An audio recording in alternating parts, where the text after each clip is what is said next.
Boa noite, meninas. Graças a Deus podemos estar juntas mais uma vez. A internet atrasando, né? Um pouquinho atrapalhando aí os nossos trabalhos, nossos propósitos, mas nada que nos impeça, né? Vamos orar, convidar o Espírito Santo para estar conosco nessa noite. Senhor nosso Deus e querido Pai, mais uma vez na tua presença, te agradecemos por essa oportunidade. É um privilégio podermos estar meditando na tua palavra. É um privilégio podermos ter acesso à tua palavra. É um privilégio podermos ter paz para estarmos meditando nela. É um privilégio receber do Senhor essa preciosidade, esse tesouro. Somos muito gratas por conta disso, Deus. Não somos merecedoras de nada, mas o Senhor tem tido muita misericórdia de nós.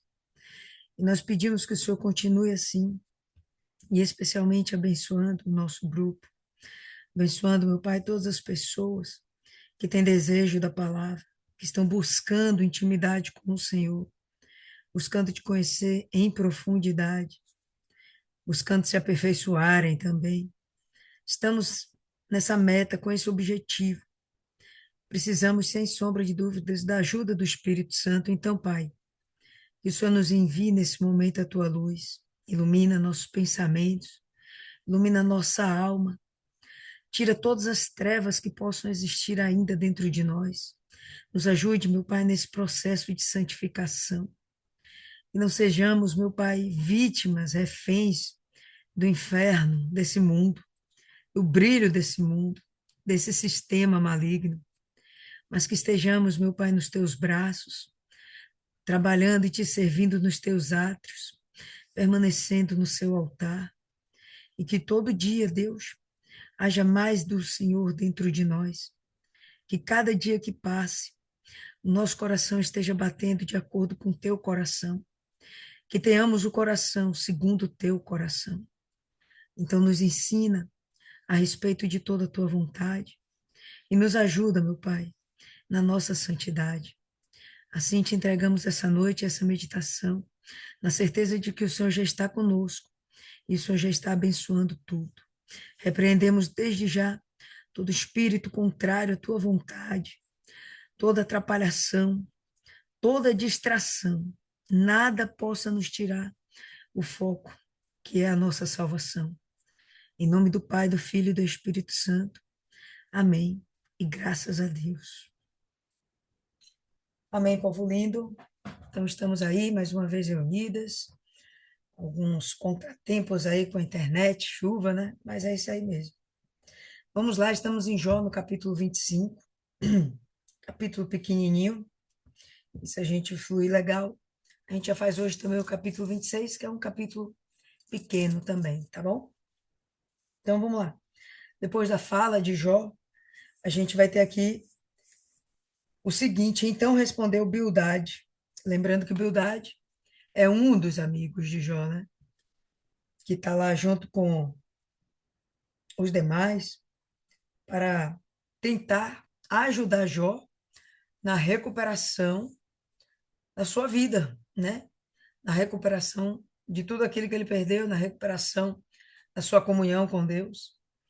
E sabemos que as palavras dos amigos de Jó, elas têm sido como um peso, como um decreto, né? Determinando sobre Jó sua injustiça, seu pecado, sua perversidade, sua maldade. E temos o próprio relato de Deus dizendo que, bom, Jó era íntegro, perfeito, fiel, reto. Então, o que a gente observa até aqui é o peso da palavra de Deus lá atrás, no início do livro, e o peso da palavra dos amigos de Jó até hoje, tentando culpar Jó de inúmeras coisas, né, para justificarem o seu sofrimento. Então, respondeu Bildade, o suíta, e disse: domínio e temor estão com ele. Ele faz paz em seus altos lugares. Bom, ele é o próprio Deus. Bildade, ele está fazendo uma referência a Deus. Bildade, ele, mais uma vez, vai colocar a ideia de que Deus é santo, puro, puríssimo, e que Jó não tem o direito de se aproximar de Deus, de usar as palavras que ele tem usado como uma busca da sua justificação através do divino, né?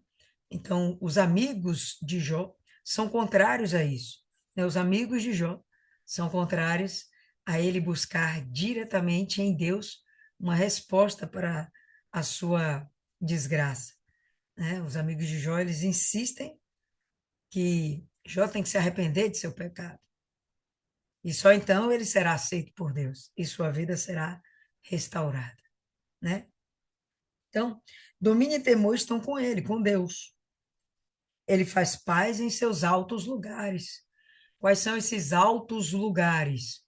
A própria morada de Deus, tá? Quando ele refere-se aqui aos altos lugares, né? Perceba, seus altos lugares.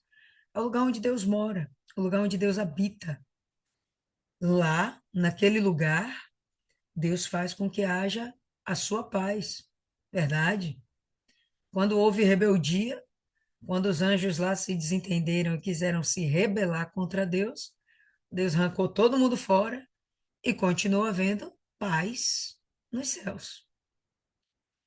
Quando ele se refere sobre o domínio e o temor, ele fala sobre a capacidade de Deus de dominar a tudo, e o temor se referindo ao seu poder absoluto, aonde ele pode fazer o que quiser, com quem quiser, quando quiser, né? Então, o que Bildade fala não está errado, tá? Ele está exaltando ao Senhor e dentro do que ele fala, completamente certo, sem equívoco algum. Os seus exércitos têm algum número? E sobre quem não se levanta a sua luz? Quando ele fala sobre esses exércitos, nós podemos imaginar exatamente dos anjos, né? Aqui ele está fazendo referência aos anjos de Deus, o seu grande exército. Em algumas passagens, em alguns momentos da Bíblia, a gente vê ele se referindo aos exércitos do céu, né? O autor daquele texto, daquele trecho, se referindo aos exércitos do céu. E muitas vezes a gente pode até pensar nas estrelas, mas as estrelas em si, elas não têm capacidade de luta, né? Elas não têm um poder bélico. São astros, em princípio, inanimados. Dependem das leis universais que o próprio Deus criou.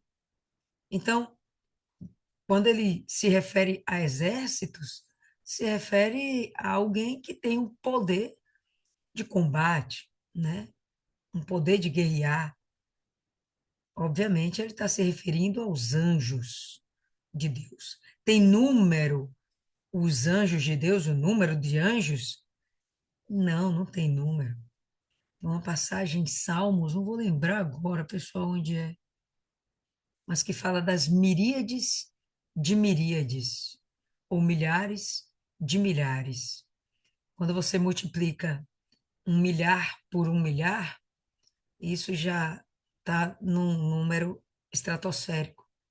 Quando você pega isso, milhares de milhares, não tem como a gente, seres humanos, compreender o que significa isso. Ultrapassa a nossa capacidade. Mas esse é o tamanho da criação de Deus. Então, vamos lembrar que o livro de Jó é um livro poético e é um livro que exalta o poder de Deus, engrandece e enaltece ao próprio Deus. Então, quando ele fala essas coisas, é de uma forma poética, mas não de uma forma exagerada, né? Ele está falando um fato. Quando caiu a terça parte dos céus, e nós entendemos que foi a terça parte dos anjos de Deus que se tornaram demônios, isso é um número que não tem tamanho. Mas a gente compreende que 2/3 ainda permaneceram por lá. É um número que não tem tamanho 2 vezes maior. Então, a capacidade dos exércitos de Deus é absurda, né? Bildade quer fazer esse tipo de referência. É absurdo. O poder de Deus é absurdo. E se ele precisar realmente entrar em um combate, em um confronto, ele não precisa mover uma palha, porque ele tem miríades e miríades de anjos para guerrear em nome dele. Então, ele mostra isso para Jó como que quisesse inibir Jó da sua ousadia. Lembra que as falas de Jó têm sido cada vez mais ousadas para com Deus? E aí Bildade se sente indignado com isso. Quem é tu, Chuchu, para você ficar falando assim com o nosso Deus? Tá? Então, o que ele quer fazer é justamente esse comparativo. E sobre quem não se levanta a sua luz. E imaginamos aqui que essa luz seria a luz do sol mesmo, entendeu? A própria iluminação dos, dos astros que nos rodeiam, planeta Terra, e que nos iluminam, tá? Então, a luz do Senhor, porque o sol é uma criação dele, ilumina a todos os habitantes do planeta Terra, né? Mostrando que realmente sobre a Terra ele tem completo domínio, né? A criação dele continua dando subsistência à criação da Terra. Já imaginou se a gente não tivesse a luz do Sol, se vivêssemos em um planeta em trevas? Primeiro, não haveria vegetação, e se não há vegetação, esquece, não tem mais vida, né? A vegetação é a base de toda a existência. Os animais precisam dos vegetais, nós precisamos. E mesmo aqueles animais que não se alimentam de vegetais, se alimentam de animais que se alimentam de vegetais. E existe toda uma cadeia, um ecossistema que depende das ervas, né, para que haja vida em tudo isso. Mas essas ervas, as plantas, os vegetais, jamais teriam condição de sobrevivência sem a luz do sol, sem realizarem a fotossíntese. Sem energia, não tem como elas fazerem fotossíntese. Sem a fotossíntese, elas não têm vida. E sem a vida vegetal, não tem a vida animal.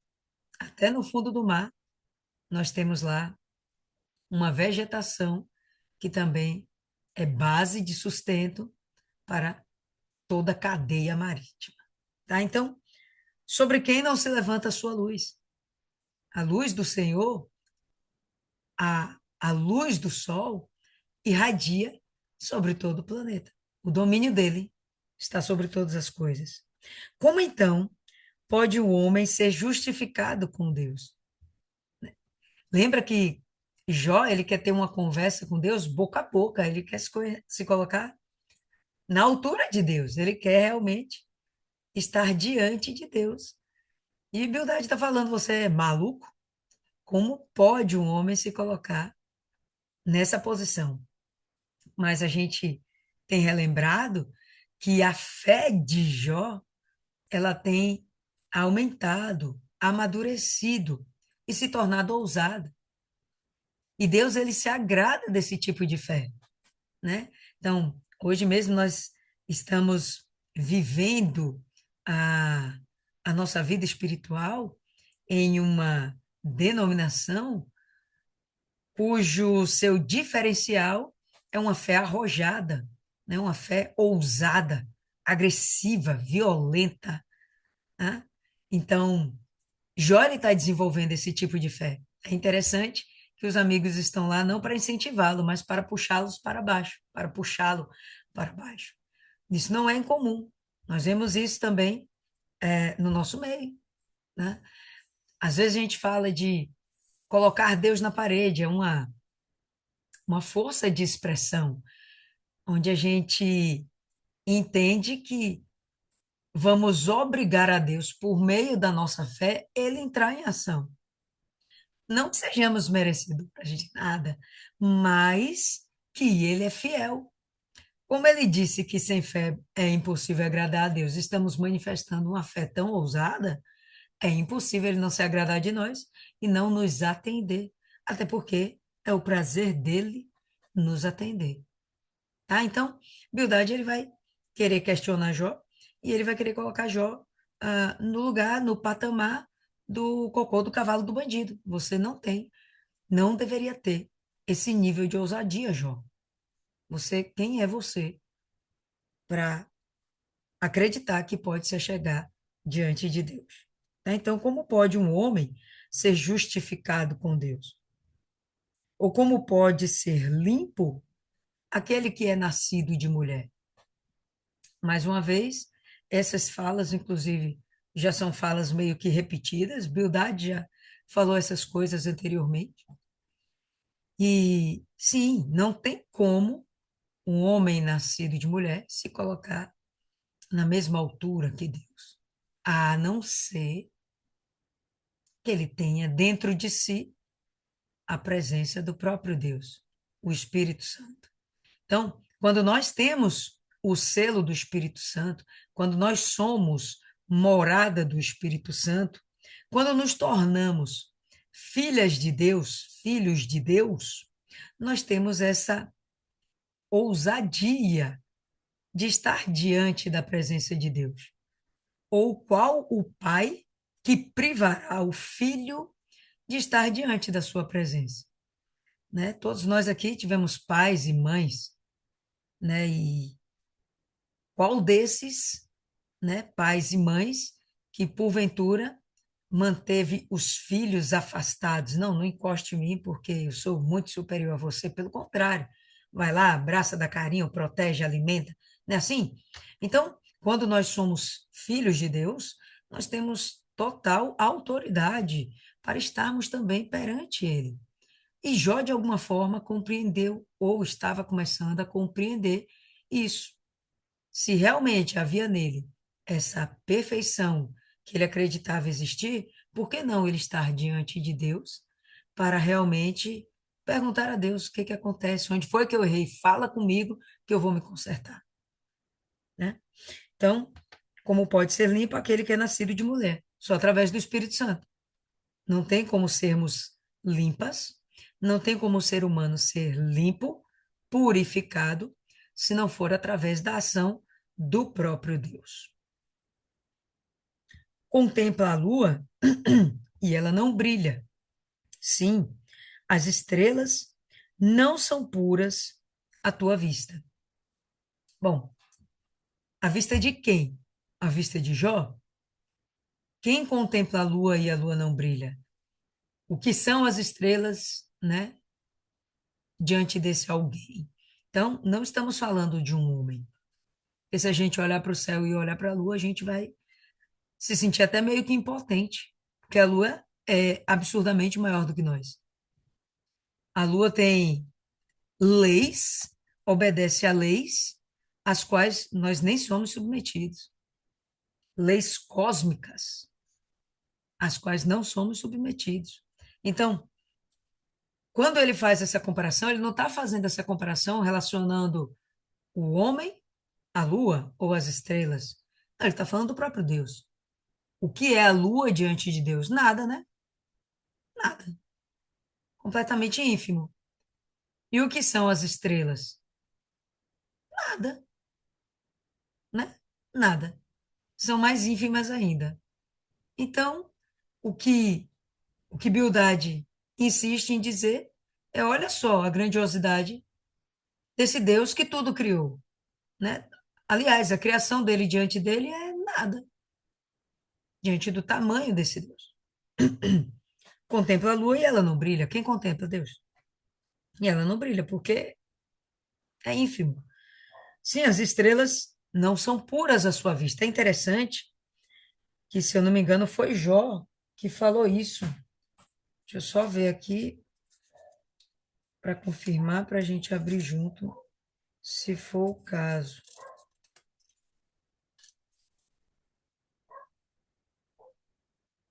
Hum, não, não essa passagem, deixa eu ver aqui. 15, 15. Tem uma referência aqui que um deles faz, aqui, em Jó 15, 15. 15, 14 também. Então, abre aí, né? Voltam as páginas, Jó 15, 14. Perceba que Bildade ele está repetindo palavras que já foram ditas. É como se ele não tivesse mais argumento. Aí ele vira uma vitrola e começa a repetir tudo de novo. Então, Jó 15, 14 fala assim: o que é o homem para que seja limpo? E o que é nascido da mulher para que seja justo? Então, você vê que essas palavras aqui, se eu não me engano, é de Elifaz. O próprio Elifaz falou isso, é um dos três amigos. Bildade agora está repetindo a mesma coisa, certo? O que é o homem para que seja limpo e o nascido de mulher para que seja justo? Nada. Eis que ele não coloca, ele quem? Deus, né? Eis que ele não coloca confiança nos seus santos. Quem são esses santos aqui? São os anjos. Deus não coloca confiança nos seus anjos, né? Sim, os céus não estão limpos à sua vista. Quando ele fala assim sobre os céus, está falando sobre esses moradores dos céus. Nesse caso, apontando para os anjos. E a gente percebe que os anjos também têm o livre-arbítrio. Tanto que eles escolheram se rebelar, não foi? No passado? Então, eles também têm esse livre-arbítrio. Todo aquele que tem um livre-arbítrio é passível de cometer erros e pecados, passível de fazer más escolhas, certo? Então, volta aí para Jó 25, e aí ele vai, né, continuar. As estrelas não são puras à sua vista. Então, essas estrelas aqui podem apontar para as estrelas criação, mas eu acredito até mais que realmente ele esteja se referindo aos anjos de Deus. Nem os anjos são puros à vista de Deus. E quanto menos o homem, que é um verme, e o filho do homem, que é um verme, né? A sua versão aí pode estar escrito larva, algo parecido, mas querendo mostrar quão ínfimo é o ser humano diante de Deus. Quão nada é o ser humano diante de Deus. Então, o que a gente vai observar agora é que diante desse repeteco de Bildade, Jó ele vai fazer a sua réplica, tá? Então, como o tempo está favorável, vamos entrar aí no capítulo 26, certo? E a gente vai ter assim, verso 1, mas Jó respondeu e disse: como ajudaste aquele que está sem poder? Como salvas o braço que não tem força? Na sua versão, talvez isso não seja uma pergunta, um questionamento, apenas uma afirmação. Na minha versão, aparece aqui como uma pergunta. Mas tanto como pergunta, como afirmação, a gente vai perceber um ar de ironia em Jó. O que ele está querendo dizer para a Bildade é o seguinte: nossa, essa sua sabedoria é tanta que você me ajuda muito. Por que que ele está falando dele? Está falando daquele que está sem poder, e Jó é esse cara, aquele que o braço não tem força. É sobre ele que ele está falando, né? Perdeu tudo, está sem saúde, na merreca, a única coisa que lhe resta é a sua fé. É a sua comunhão, que ainda existe em Deus, a sua crença de que Deus está no controle de todas as coisas, de que Deus está observando tudo. Tá? Então, essa pergunta ou essa afirmação, ela é irônica, tá certo? E aí, quem tiver maior interesse em saber o significado de ironia, Isis compartilhou aí com a gente, perfeito? Então, como ajudaste aquele que está sem poder? Como salvas o braço que não tem força? Como aconselhaste aquele que não tem sabedoria? E como plenamente declaraste a coisa como ela é? Né? Como você fala verdades, né? Para mim, que sou ignorante.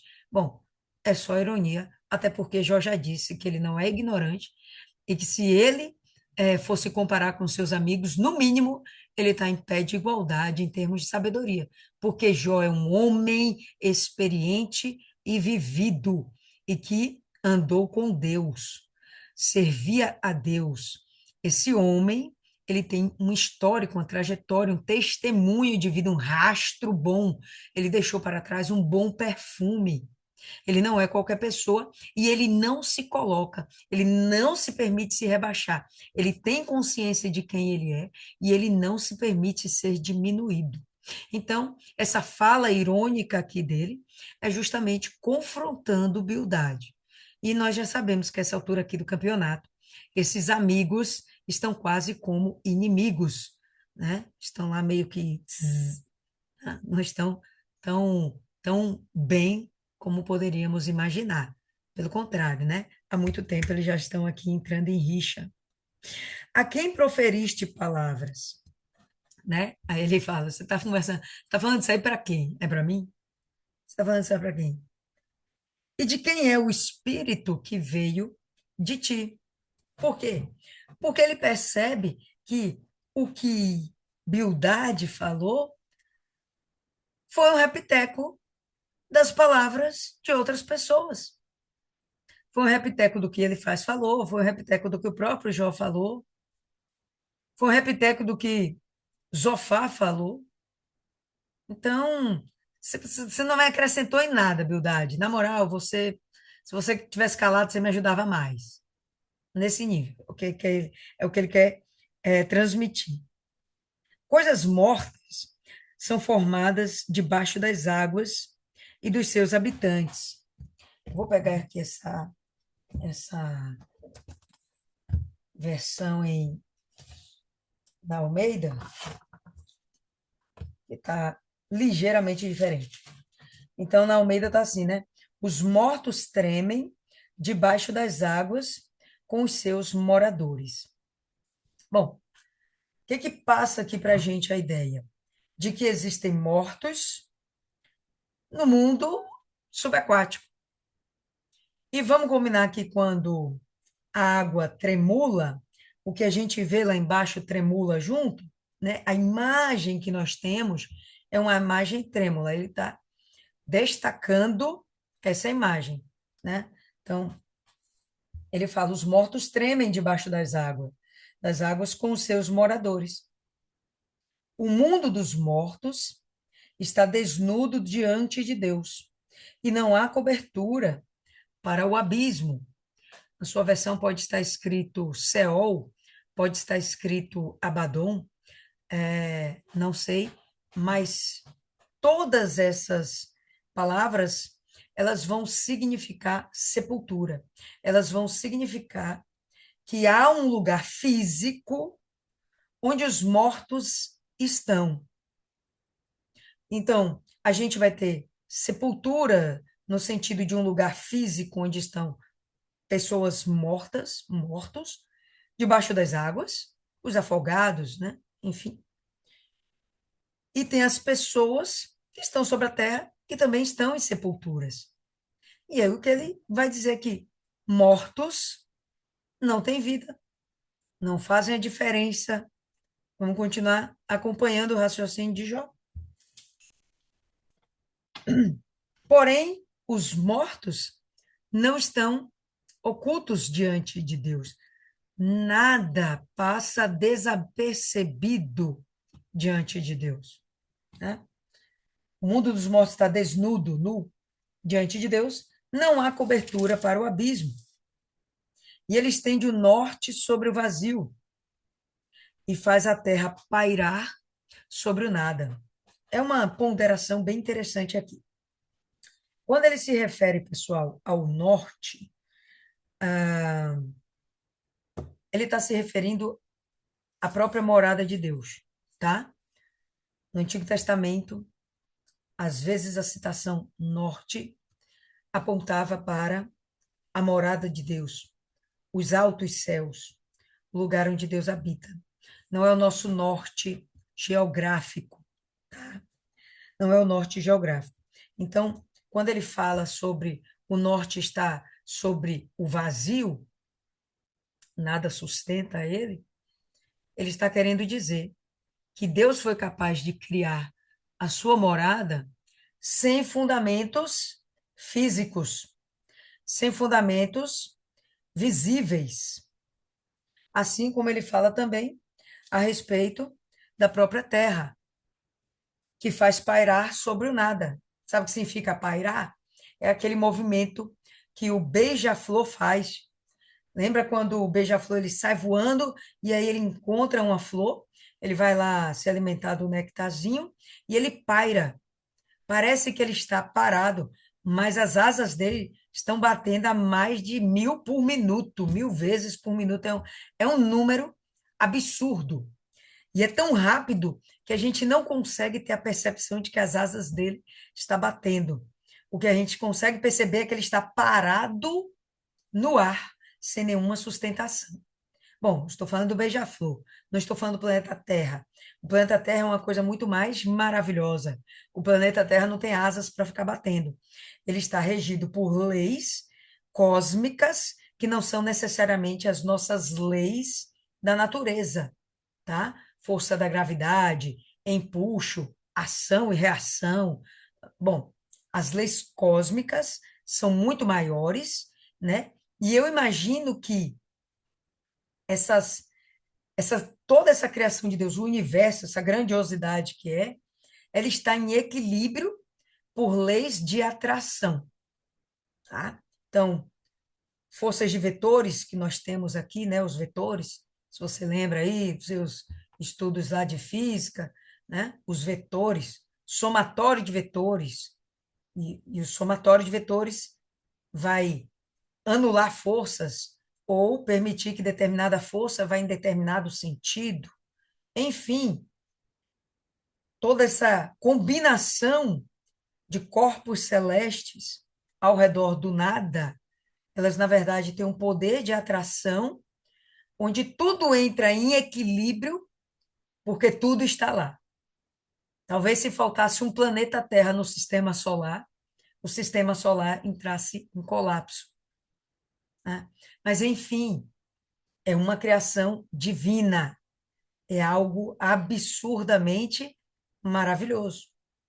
E aqui Jó está apontando para o domínio, para a grandiosidade desse Deus. Então vamos lá. Prende as águas em densas nuvens, e as nuvens não se rasgam debaixo delas. Nós sabemos que as chuvas vêm das nuvens, e essa água está condensada lá em cima nas nuvens, ou melhor, em vapor d'água. Quando condensa, ela se precipita e cai na forma de gotas. E essas gotas são atraídas pela gravidade para a terra. E aí então acontece a chuva. Mas não antes que haja um mover para isso. E para a chuva cair, existem tantas outras variáveis que são necessárias: temperatura, pressão, né? Coisas lá da física também, química. Não vou entrar no mérito da coisa, mas veja que Jó enriquece a respeito da glória de Deus, falando de coisas que nós podemos ver, mas nem tudo nós podemos compreender. Mas ele fala que as águas ficam nas nuvens, mas elas não caem simplesmente. Há um tempo para isso, né? Quem determinou isso? Quem determinou? Quem criou esse sistema tão perfeito, tão complexo, tão dinâmico? O próprio Deus. Cadê? Encobre a face do seu trono e sobre ele estende a sua nuvem. Então, a morada de Deus, ela está encoberta para os homens. Quando eu imagino aqui um desenho, e eu não sei se vocês fizeram isso também, mas eu imaginei. Eu cheguei a desenhar um trono coberto em sua face de nuvens e também apoiado sobre nuvens, coberto de nuvens, escondido, completamente escondido, onde a gente percebe que Deus, nem estou falando de Deus Pai, estou falando de Deus Criador, ele tem um lugar para a sua privacidade, onde ali ele não pode ter contato com o que é impuro, com o que é sujo, com o que é iníquo. E de tal forma é que o trono dele está encoberto aos nossos olhos. Não temos acesso a isso. Cadê aqui? Traçou um círculo sobre a superfície das águas, no limite entre a luz e as trevas. É um verso que me parece um pouco complexo. Na King James fala assim: cercou, aqui com a King James me pareceu fazer mais sentido. Cercou as águas com fronteiras, até que o dia e a noite cheguem ao fim. Bom, aqui me pareceu fazer sentido. O que significa isso? Deus deu limite aos mares. Eles invadem o continente até um espaço.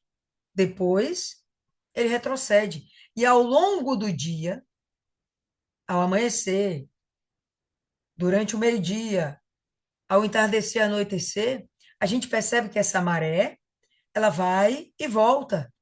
Existe um limite, mostrando o domínio de Deus sobre a sua criação. Você vai até ali, em tal tempo, e depois você volta, certo? Então, Deus criou limites, um círculo em volta das águas, que obedece à luz do dia ou às trevas apontando para a noite, certo? As colunas do céu tremem e se espantam diante da sua ameaça. Na King James está: os pilares do céu tremem e se espantam diante da sua reprovação. Bom, lembra quando a gente vê no Novo Testamento uma comparação de colunas, colunas da casa de Deus, que somos nós, colunas da casa de Deus. Quando ele fala aqui dessas colunas, desses pilares do céu, eu imagino que possam ser também os próprios anjos, pilares do céu. Anjos que estão ali para suportar, sustentar toda a vontade de Deus. E que diante da reprovação de Deus, eles também tremem. Eles não ousam ficar de pé diante da glória de Deus, certo? Com a sua força, dominou o mar, e com o seu entendimento, despedaçou o monstro Raabe. Aqui na King James, ele fala assim, completamente diferente. Ele divide o mar com o seu poder e com o seu entendimento abate o orgulhoso. É fácil a gente entender, a gente abater o orgulhoso com entendimento, com sabedoria. Porque o orgulhoso acha que sabe tudo, que é autossuficiente, que ele é capaz de todas as coisas. E quando você confronta ele com algo que ele não sabe, com algo que é maior do que ele, você abate o orgulhoso, né? Você destrói ele, porque você mostra que o conhecimento que ele tem, as forças que ele tem, a capacidade que ele tem são limitadas. Então, você ali abate o orgulhoso. Claro que não você, né? Estamos falando aqui nesse momento do próprio Deus. E a menção que ele fala para mim de orgulhoso, e na sua versão talvez Raabe, é uma versão, é um termo que acontece algumas vezes na Bíblia. A gente vai ver em Salmos, A gente vai ver em Isaías, quando meditamos no livro de Isaías, a gente vê lá Raabe. E essa Raabe aqui, pessoal, não é aquela Raabe lá de Jericó. Tem nada a ver. Essa Raabe aqui, ela faz uma referência ao próprio Egito ou, enfim, aos orgulhosos. Fica mais fácil da gente compreender dessa forma. Então, mostrando que o Egito, ele será abatido. Como a gente, pelo menos eu, acredito muito que o livro de Jó, ele foi escrito antes da abertura do Mar Vermelho e antes da escravidão no Egito, isso aqui pode ter um caráter profético, onde Jó está relatando situações apontando para o poder de Deus no momento, bem detalhado, no momento vindouro. Quando ele fala de dividir o mar com o seu poder, ou com a sua força dominou o mar e com o seu entendimento despedaçou o monstro Raabe, a gente pode visualizar a destruição do Egito com as pragas, com a destruição do seu exército, com a abertura do Mar Vermelho, com o resgate do povo de Israel. Então, esse verso ele cabe muito bem lá. Mas só que Jó não tinha ciência disso, porque isso ainda não tinha acontecido. Tanto que ele não usa o termo Egito, ele usa o termo Raabe. A gente vai ver isso também em outros livros, mas sempre apontando para o Egito.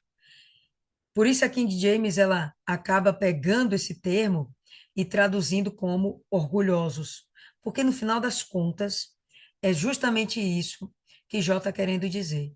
Os orgulhosos são abatidos. Ele não se vê como orgulhoso. Ele entende que Deus pode abater o orgulhoso, mas ele não se retrata, ele não se personifica como essa pessoa. Pelo contrário, ele está numa fala irônica e ele está querendo transferir isso para a beldade. Ele quer colocar essa característica de orgulhoso, de vaidoso, de tolo sobre a beldade. Por quê? Por causa das palavras que ele falou há poucos versos atrás. Certo? Então, com a sua força dominou o mar, com o seu entendimento despedaçou o monstro Raabe.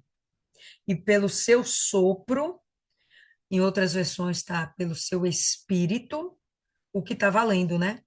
Porque a gente entende que tanto o sopro como o espírito, eles têm a mesma raiz no hebraico, certo? Se eu não me engano, é emuná. É a mesma palavra. Almeida preferiu traduzir como se fosse um sopro de Deus. A King James, ela prefere relatar como sendo o próprio Espírito de Deus, o que eu acho, inclusive, mais pertinente, tá? Pelo seu sopro, o céu se aclarou, pela sua mão, feriu a serpente veloz. Aqui a gente vai ter na King James, pelo seu Espírito, ele ornou os céus, ele decorou os céus. A sua mão formou a serpente torta. Parece bem diferente, mas o que nós estamos querendo dizer é que Deus pegou a serpente, quebrou, entortou ou feriu.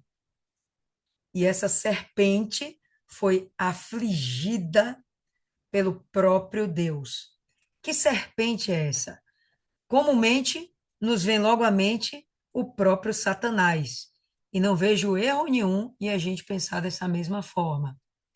Mas há também um apelo para continuar apontando para aquele que é o orgulhoso, apontando para o Egito, apontando para nações rebeldes, nações que rejeitaram o domínio de Deus. Certo? Então, tanto um termo como o outro mostra que Deus está realmente no domínio de todas as coisas, no controle. Domínio até fica uma palavra melhor, né? Domínio mostra a capacidade até de posse, né? Controle é a capacidade de controlar. O domínio é que você tem até mesmo a posse de tudo aquilo. E você faz o que você quiser com que aquilo que é seu. Eis que isto são apenas as bordas dos seus caminhos. Eis que estas são partes dos seus caminhos. Dele temos ouvido apenas um leve sussurro, mas o trovão do seu poder, quem o entenderá? Então, o que Jó está querendo dizer, olha, todas essas maravilhas que podemos referir a respeito de Deus, da sua criação, do seu domínio, da sua capacidade, da sua criatividade, tudo isso, seu poder, tudo isso é só um sussurro. É como se Deus estivesse falando um pouquinho do que ele é, um pouquinho do que ele é capaz de fazer, um pouquinho do que ele já fez. Mas o trovão do seu poder, quem o entenderá? Existe algo muito maior que o homem não é capaz de ver, de compreender, e não somos mesmo.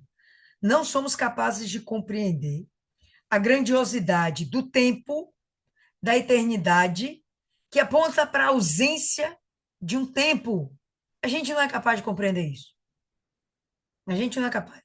Aliás, Deus criou o tempo para que a gente tivesse noção do que seja eternidade. Porque através do tempo, Deus está acima do tempo. Deus é ontem, hoje e amanhã. Deus é tudo ao mesmo tempo. Mas ele criou a concepção do tempo para que nós tivéssemos noção do que é eternidade. Se um dia para você às vezes parece longo, um mês, um ano, uma década, 100 anos de vida parece muito longo, imagina a eternidade, algo que não tem fim. Então, Deus está muito acima disso tudo. Isso é como se fosse o trovão de Deus. O poder da criação, o poder de gerar vida, de formar a vida. Isso está muito além da nossa compreensão. Nós somos capazes de estudar a vida. Até hoje, nós não somos capazes de criar vida. Somos capazes de gerar vida, mas a vida que Deus nos deu condição de gerar filhos, aquilo que sai do nosso ventre, na conjunção do homem e da mulher. Mas não somos capazes de criar um ser e dar-lhe vida. Nós somos capazes de criar uma caneta, somos capazes de criar óculos, somos capazes de criar notebooks, mas nada disso tem vida em si mesmo. Então, existem mistérios que Jó fala como se fossem trovões. A gente não sabe de todo o resto do que é Deus e a sua majestade e o seu poder. O que a gente sabe é o sussurro. É como se fossem algumas migalhas que Deus deixou cair da mesa para que a gente saboreasse um pouco do seu poder. Então, Jó vai continuar no capítulo 27, mas nós vamos parar hoje por aqui. E aí gostaria de ouvir de vocês, o que vocês entenderam, aprenderam, querem acrescentar, discordaram, e aí tá valendo. Maiana, Eu vou tentar falar. tente. Você tá igual a mim, tentando. É, é, ele é como eu vejo essa conversa de Jó e, e Bildade como Jesus, os fariseus, aqueles hipócritas, porque eles tinham autoridade, eles tinham direito de falar com Deus, naquela época, de certa forma, mais do que o povo. Só que eles não buscavam esse relacionamento com Deus.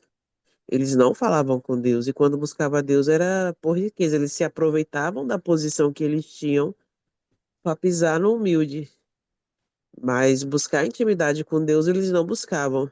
E criticavam aquelas pessoas que começaram a buscar depois do Senhor Jesus, porque o Senhor Jesus veio e trouxe para todo mundo o direito de ir diretamente a Deus sem precisar dos intermediários.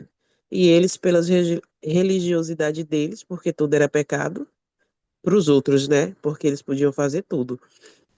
Criticaram, começaram a criticar o Senhor Jesus, e é isso que eles estão fazendo com Jó.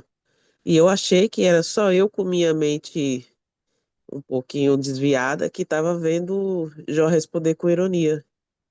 Olha, você está falando assim, que ajuda, chuta o cachorro morto. E na verdade é isso que as pessoas fazem. Elas acham que tem o poder de diminuir a fé do outro ou limitar a fé do outro.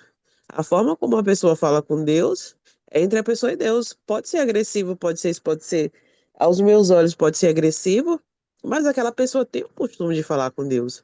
Jó, ele tinha costume de falar com Deus, ele tinha o costume de sacrificar para Deus. Ele não tinha essa intimidade, ele não tinha essa ousadia, mas ele começou a perceber que ele tinha essa intimidade com Deus e que ele podia falar assim e que Deus ia entender. E se ele tivesse errado, Deus ia disciplinar, como Deus vai chegar a hora que Deus vai dar as pancadinhas nele e ele vai se consertar. Mas ele tinha autoridade, porque às vezes, com a pessoa que eu tenho intimidade, eu posso falar as maiores atrocidades e eu vou me sentir confortável de falar aquilo. Se eu falar algo pesado que não convém, essa pessoa vai me chamar a atenção e eu vou, desculpa, e eu vou procurar me corrigir. E a gente vai vendo que Jó, nesse meio termo, ele só aprimorou a intimidade e o conhecimento com Deus. Ele estava com água até as canelas e foi subindo até o ponto que ele vai mergulhar. E isso me lembra muito aquela passagem, acho que é de Jeremias, né? Que ele vai cada vez mais fundo. E se a gente for depender do outro para manter essa comunhão com Deus, a gente não vai chegar a mergulhar profundamente, porque nem todo mundo quer isso. Porque as pessoas até querem ver a gente bem, mas não melhores que eles. E eles, aqui eles estão se sentindo todo poderosos, super justos, quando na verdade Deus não vai aceitar nem a oração deles. E eles tentam tirar de Jó isso e tentar barrar Jó. Major, ele sabe quem ele é e ele sabe o Deus que ele tem e que por mais que ele esteja sendo acusado de injusto, Deus o conhece. Ele tem essa certeza. Ele tem a certeza de que eu posso não conhecer a Deus, mas Deus me conhece, porque foi Deus quem me criou. Ele sabe de tudo. Não tem nada escondido aos olhos de Deus. Ele tá vendo até quem já morreu e quem tá lá, ó, nas trevas. As trevas são obrigadas a se revelar para Deus, mas os amigos deles não tinham esse conhecimento. Eu não consigo falar mais, porque ou eu falo ou eu respiro, viu, minha gente? Tá brabo aí mesmo, viu? Talvez até Jó, ele tenha, que a gente vê logo na primeira fala de Jó, lá junto com a esposa dele, ele muito resignado, né? Aceitaste o bem de Deus e não queres aceitar o mal que vem de Deus. Porque ele entende que o que ele está sofrendo vem de Deus. E é por isso que ele questiona Deus. Por isso que ele vai direto a Deus. Porque ele entende que o mal dele vem de Deus. E talvez essa fé tímida, né, dele, quase escondida lá, a 7 palmos debaixo da terra. Mas, com o passar do tempo, ele sendo tão bombardeado, acusado, talvez ele tenha refletido, né? Quando os amigos chegavam, não, você era um prostituto, não, você era um mentiroso, você foi um roubador, você se aproveitou dos órfãos, da viúva, você era um adúltero, você era um desvirginador, você era um abusador, não teve tudo isso, meteram o pau no cara e tudo isso. E ele deve ter, obviamente, pensado dentro de si, né? Não, eu não sou isso. Não, isso também não. Isso eu também não. Isso não, não. Quer saber? Eu sou santo. Eles não conseguem dizer uma coisa que realmente eu fui capaz de fazer. Porque ele sabia o que ele fez e o que ele não fez, né? Cada um aqui sabe o que fez e o que não fez. Quando for apontado seu pecado, você fica ali, opa, peraí, realmente isso aí bate comigo, e tal. Não, não bate comigo, tem nada a ver. Então, de repente, os amigos até estimularam ele a ter essa compreensão de que sim, ele podia estar diante de Deus, porque o cara era puro, né? E aí ele vai ficando ousado. Fala, Maiana. Até porque tem coisas que não é porque Deus quer, não é da vontade de Deus, mas Deus ele permite. E no momento em que Jó ele foi aprendendo a meio que querer se defender para os amigos, ele foi entendendo e tomando mais consciência de quem ele era diante de Deus. E Jó, ele era acusado de tudo isso, mas a Bíblia fala que até os mais novos respeitavam ele. Então, no fundo, no fundo, no fundo, tinha uma ponta de inveja desses amigos aí que via que Jó não tinha defeito em nada. E agora a gente vê que eles não têm mais do que acusar, estão repetindo as acusações. Por quê? Porque diz que até os mais novos, os mais moços, parava para ouvir a sabedoria de Jó. Jó tinha um respeito de mamandos a caducandos. E isso causa uma certa intriga nas pessoas, porque as pessoas olham para outra e falam, ah, quem é fulano? Mas senta para conversar 2 minutinhos com fulano que você vai conhecer o quão espiritual a pessoa é, o quão religiosa a pessoa é, ou o quão de Deus a pessoa é. E no fundo, isso aí era o que mais incomodavam eles, o respeito que Jó tinha e que talvez ainda continuasse tendo, porque as únicas pessoas que a gente tá vendo falar essas coisas de Jó é os amigos, mas não chega nenhuma outra acusação, eles não têm prova disso. É, até a mulher se calou há muito tempo atrás, né? Dona Cida,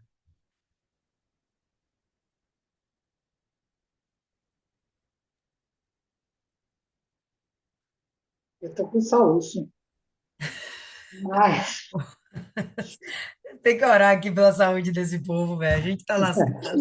tô com soluço. Eu vejo aqui, tão pequeno é a gente. Nós somos comparados a um vermezinho, né? E todo o comando, a grandeza desse Deus que a gente serve, né? E que Jó, ele tem consciência disso, que Deus é grande.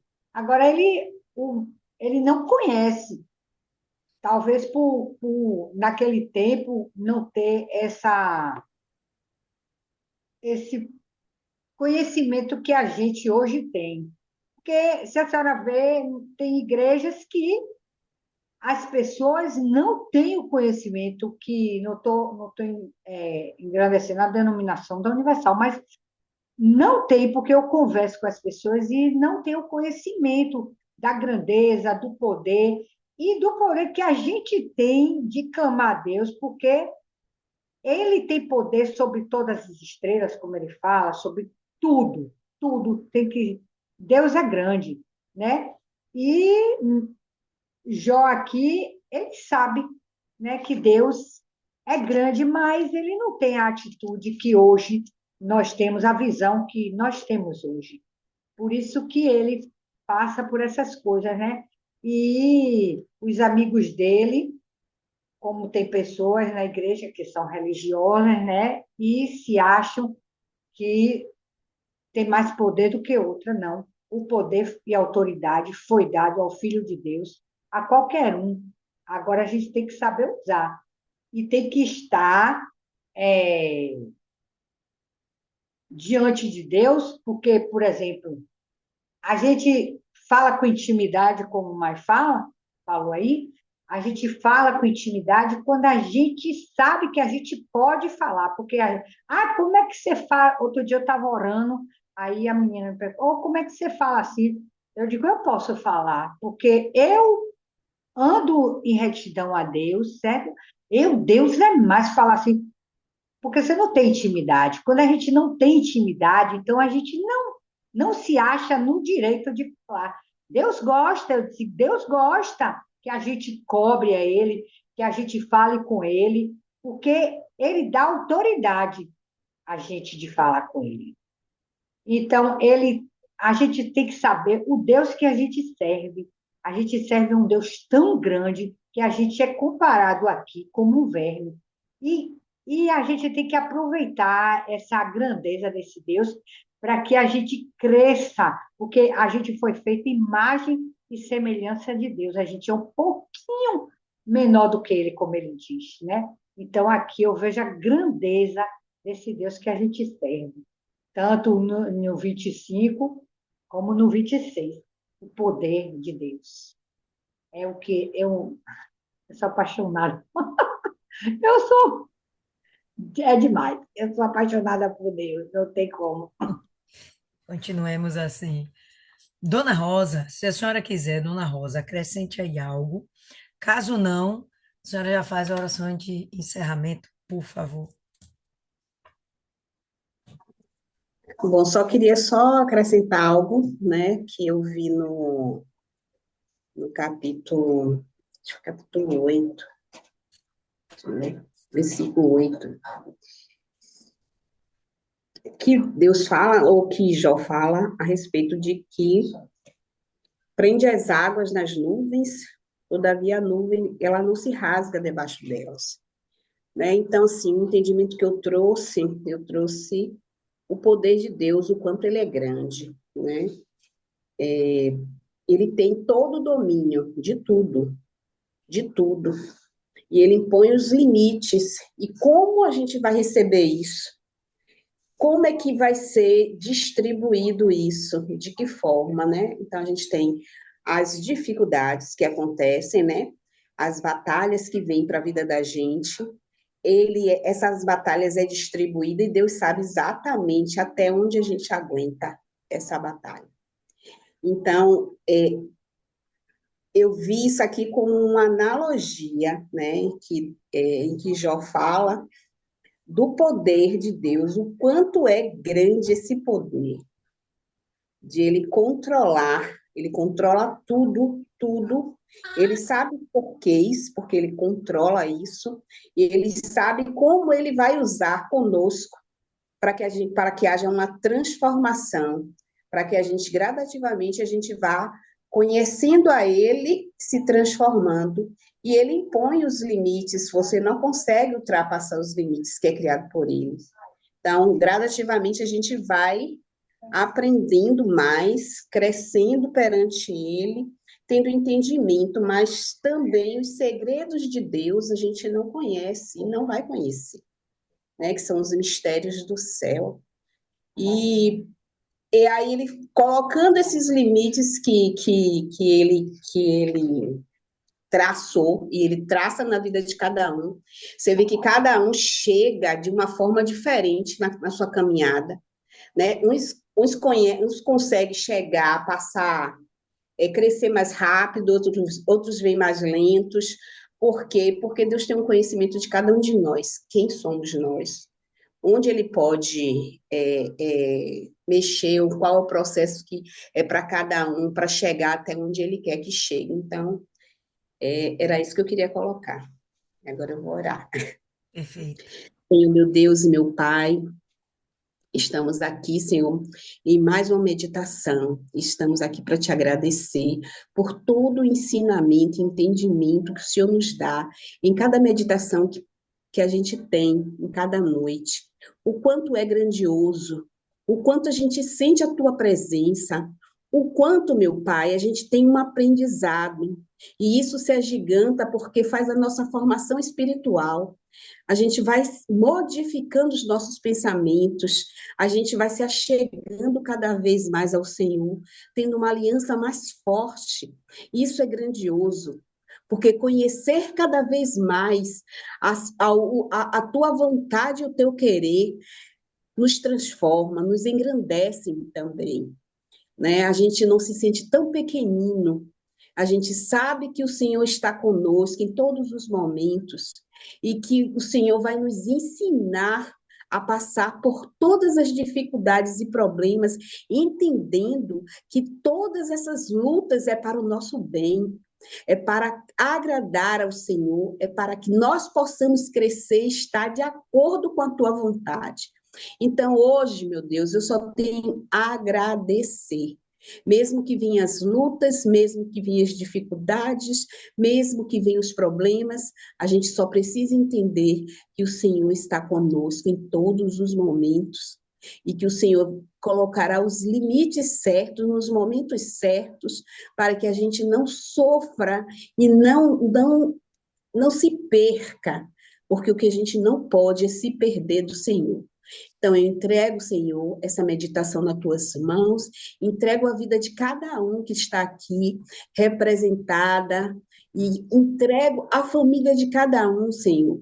Que o Senhor venha suprir todas as nossas necessidades, que o Senhor venha trabalhar na nossa mente, que o Senhor venha trabalhar no nosso espírito e na nossa alma, que possamos compreender, que possamos a cada dia escrever um novo capítulo em nossa vida e que possamos ser melhores seres humanos, que possamos compreender o outro, sentir a dor do outro e que possamos trabalhar para o outro, porque isso engrandece o ser humano, meu Pai. Então, entrego as nossas vidas nas tuas mãos, a nossa casa, a nossa família, o nosso caminho, que o Senhor nos dê direção e esteja sempre presente, meu Pai, em nossas vidas. E que na hora que a gente se sinta fraco, que o Senhor nos levante com a tua fé, que o Senhor nos dê sabedoria e nos dê cada vez mais discernimento espiritual. Muito obrigado, eu já te agradeço em nome do Pai, em nome do Filho e em nome do Espírito Santo. Amém. Amém, povo lindo. Então é isso aí por hoje. É só. E a gente se encontra na próxima meditação. Deus abençoe a todas. Tenham uma excelente noite. Até a próxima.